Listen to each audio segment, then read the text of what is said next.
Hello बच्चों, मैं हूँ आपकी हिंदी टीचर अंजू मैडम और मेरे क्लास में आप सभी बच्चों का हार्दिक स्वागत है।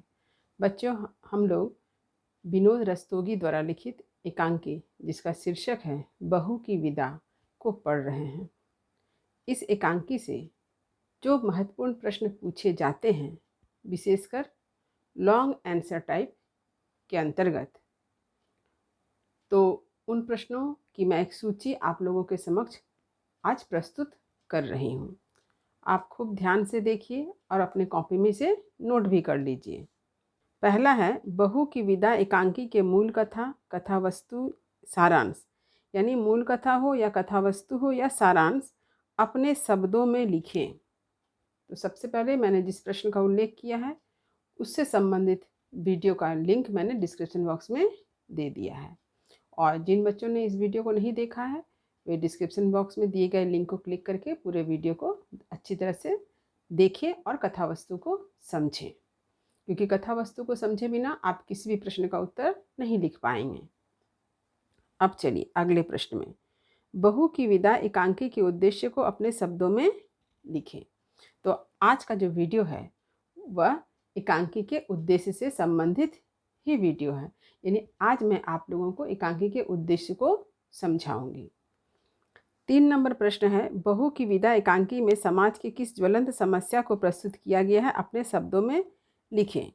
यानी एकांकी में जो समस्याएं प्रस्तुत की गई है उनका उल्लेख करना है। तो ये समस्या से संबंधित प्रश्न का उत्तर लिखने के लिए आपको कहानी के उद्देश्य को अच्छी तरह से समझ लेना होगा।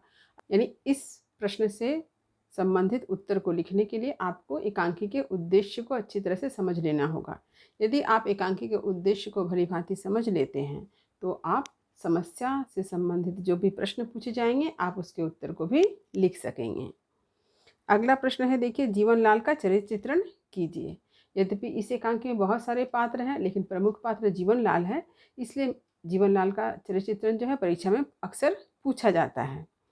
और एक और प्रश्न है, बहू की विदा एकांकी के शीर्षक की सार्थकता को स्पष्ट करें।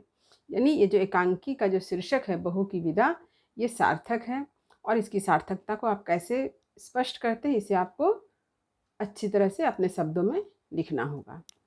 तो इन सारे प्रश्नों का उत्तर मैं बारी बारी से आप लोगों को समझाऊंगी। तो आज मैं इस एकांकी के उद्देश्य को आप लोगों के समक्ष प्रस्तुत कर रही हूँ। तो हमेशा की तरह मैं हर बात को आप लोगों के समक्ष लिखकर प्रस्तुत करती हूँ, तो खूब ध्यान से सुनिए और इसे अपने कॉपी में बाद में धीरे धीरे करके लिख भी लें। बहू की विदा, विनोद रस्तोगी। उद्देश्य, हमारे समाज में दहेज की समस्या एक ज्वलंत समस्या है जिसने न जाने कितने परिवारों को, कितनी लड़कियों को मौत के मुंह में धकेल दिया है, उन्हें अभिशप्त जीवन जीने के लिए बाध्य कर दिया है। तो यानी कि दहेज की जो समस्या है, यह समस्या हमारे समाज की एक बहुत ही प्रमुख ज्वलंत समस्या है, क्योंकि इस समस्या के कारण न जाने कितनी लड़कियों की बलि चढ़ जाती है, कितनी लड़कियां अभिशप्त जीवन जीती है, कितनी लड़कियों को उसके ससुराल में प्रताड़ित होना पड़ता है। तो ये एक बहुत ही ज्वलंत समस्या है जिससे, और इस समस्या से हमारा समाज जो है आज भी जूझ रहा है और इस समस्या से हमारा समाज आज भी ग्रसित है। विनोद रस्तोगी जी ने अपने इस एकांकी बहू की विदा में दहेज की समस्या या दहेज प्रथा के अभिशाप पर तीखा प्रहार किया है। उन्होंने यह बतलाया है कि इस समस्या से सबसे अधिक मध्यवर्ग समाज ग्रसित है। तो अब आप समझ ही गए होंगे कि जब मैंने दहेज की समस्या का उल्लेख किया है, दहेज प्रथा का उल्लेख किया है, तो बहू की विदा एकांकी में इसी समस्या को विशेष रूप से विनोद रस्तोगी जी ने उभारा है, इस पर तीखा प्रहार किया है कि इस समस्या से हमारा मध्यवर्गीय परिवार जो है सबसे ज़्यादा ग्रसित है, क्योंकि मध्यवर्गीय परिवार अपने मान सम्मान, झूठे दिखावे के लिए क्या करता है, उधार लेकर भी, कर्ज लेकर भी अपनी बेटी के लिए दहेज जुटाता है। मध्यवर्गीय परिवार इसी झूठे दिखावे के कारण अपनी बेटी को क्या करता है, दहेज की बलि चढ़ा देता है। वह इस प्रथा का विरोध नहीं करता है।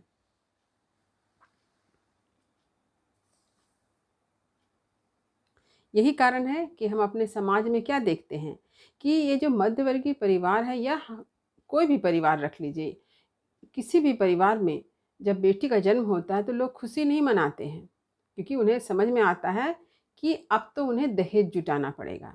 इसलिए बेटी के जन्म के साथ ही लोग क्या करते हैं, रुपया जोड़ना शुरू करते हैं। क्यों करते हैं? ताकि उसके विवाह में दहेज के लिए उधार न लेना पड़े। देखिए, अपने समाज में हम देखते हैं कि बेटी के जन्म के बाद ही माता पिता उसके दहेज के लिए रुपया जमा करना शुरू कर देते हैं। उन्हें लगता है कि उनकी बेटी को ससुराल में कोई दहेज के नाम पर प्रताड़ित ना करे। पर समस्या इस दहेज देने से समाप्त नहीं होती है। जिसे जितना भी दहेज दिया जाए, पर दहेज लेने वालों का मन ही नहीं भरता। पता नहीं मानवता, इंसानियत कहाँ खो गई है। तो ये जो समाज हमारा समाज है, इस समाज में जब बेटी का जन्म होता है किसी परिवार में, तो माता पिता क्या करते हैं, उसी समय से, उसी दिन से दहेज के लिए कुछ रकम जमा करना शुरू करते हैं। वे सोचते हैं कि वे बेटी के विवाह में उसके ससुराल वालों को पर्याप्त दहेज देंगे तो उसकी बेटी जो है वहाँ सुखपूर्वक अपना जीवन यापन करेगी। लेकिन ऐसा होता नहीं है, क्योंकि जो दहेज लेते हैं वो तो लालची होते हैं, तभी दहेज लेते हैं। तो लालच जो ऐसी बुरी बला है जो कभी समाप्त होती नहीं है। जितना भी दहेज दिया जाए, दहेज लेने वालों का मन कभी भरता नहीं है। इसलिए विनोद रस्तोगी को लगता है कि पता नहीं इंसानियत कहाँ खो गई है, मानवता कहाँ खो गई है, कि लोग क्या करते हैं, दूसरे के घर की बेटी पर इतना अत्याचार करते हैं, उसे इतना तरह से प्रताड़ित करते हैं कि कभी कभी ऐसा देखा जाता है कि वह लड़की जो है आत्महत्या कर लेती है। तो ये जो स्थिति है ये अत्यंत दयनीय है और बहुत भयंकर भी है। इससे हमें निकलना बहुत ज़रूरी है।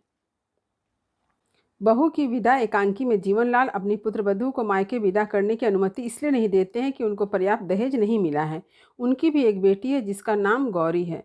जीवनलाल का मानना है कि उन्होंने अपनी बेटी के विवाह में जी खोलकर दहेज दिया। यहाँ पर इस एकांकी में हम लोग क्या देखते हैं कि जीवनलाल जो है वह अपनी पुत्रवधू को मायके जाने नहीं देता है, क्योंकि उसे पर्याप्त दहेज नहीं मिला है। यानी उसे शिकायत है कि उसने जितनी मांग रखी थी उसे मांग के अनुरूप बेटी वालों ने उसे दहेज नहीं दिया है।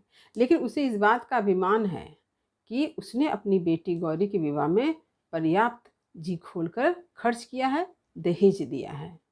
पर उस समय उन्हें आईना दिखता है, यानी सच का आभास होता है, जब उनकी बेटी को पर्याप्त दहेज न लाने के कारण मायके आने से रोक दिया जाता है।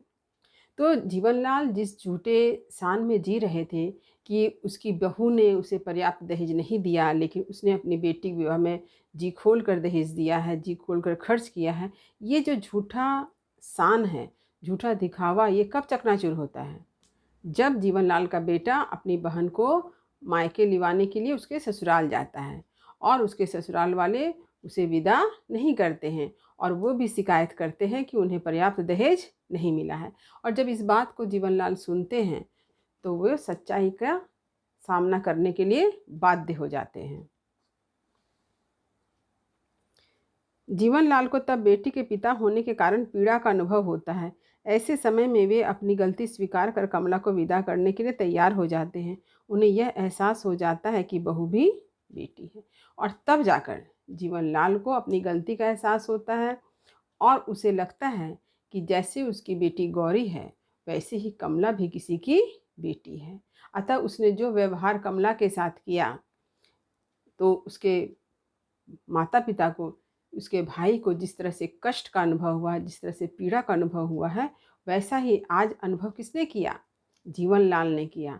तो जीवनलाल बहू के माता पिता के कष्ट को अनुभव करते हैं और यह निर्णय लेते हैं कि कमला को उसके भाई के साथ विदा किया जाएगा, और यह भी स्वीकार करते हैं कि बहू भी जो है बेटी है, यानी बहू और बेटी में कोई भेद नहीं है। यदि हमारे समाज में बहू बेटी के फ़र्क को मिटा दिया जाए तो दहेज के नाम पर किसी लड़की की बलि नहीं चढ़ेगी।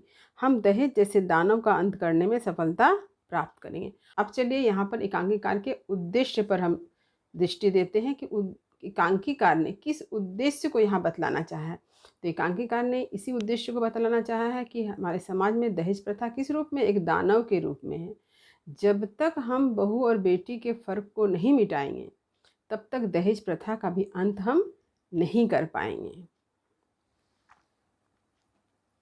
इस प्रकार विनोद रस्तोगी जी हमें दहेज न लेने और न देने का एवं बेटी को सम्मान देने का संदेश दिए हैं। तो विनोद रस्तोगी जी ने इस एकांकी में इसी उद्देश्य की स्थापना की है कि हमें न दहेज लेना चाहिए, न हमें दहेज देना चाहिए, बल्कि बेटी को हमेशा सम्मान देना चाहिए, उसके सम्मान की रक्षा करनी चाहिए। साथ ही इस बुराई को दूर करने के लिए जागरूकता की आवश्यकता है। साथ ही उन्हें दंडित करना भी अत्यंत आवश्यक है जो दहेज लेते हैं या देते हैं। लेकिन दहेज प्रथा का अंत इतना आसान नहीं है। इसके लिए प्रत्येक व्यक्ति को अपने आप में जागरूक होना अत्यंत आवश्यक है। जब तक हम जागरूक ही नहीं होंगे तब तक समाज की इस बुराई को हम जड़ से खत्म नहीं कर पाएंगे। और इसके लिए कानून भी बनना चाहिए कि जो दहेज लेते हैं या दहेज देते हैं उन्हें दंडित किया जाए। तो इस प्रकार के नियमों को अपनाकर हम दहेज प्रथा को रोकने और उसका अंत करने में सफलता प्राप्त कर सकते हैं। और यही जो है इस एकांकीकार का उद्देश्य है कि दहेज प्रथा एक अभिशाप है हमारे समाज के लिए। तो इस प्रकार विनोद रस्तोगी जी ने इस एकांकी के माध्यम से दहेज जैसे एक विकराल समस्या की ओर ध्यान आकर्षित किया है कि दहेज जैसी समस्या को जड़ से मिटाना अत्यंत आवश्यक है। तभी हमारा समाज जो है एक स्वस्थ समाज के रूप में स्थापित हो सकेगा, जहाँ पर बहू और बेटी दोनों का समान रूप से सम्मान होगा। तो उम्मीद करती हूँ कि बहू की विदा एकांकी का उद्देश्य आपको समझ में आ गया होगा। यदि कहीं कुछ समझने में दिक्कत हुई हो तो आप कमेंट अवश्य करें। वीडियो को लाइक करें, शेयर करें और जो बच्चे चैनल पर नए हैं वे चैनल को सब्सक्राइब ज़रूर करें ताकि हर नए वीडियो का नोटिफिकेशन उन्हें समय समय पर मिल सके। तब तक बढ़ते रहिए, जीवन में आगे बढ़ते रहिए। मेरी शुभकामनाएं आप सभी बच्चों के साथ है। धन्यवाद।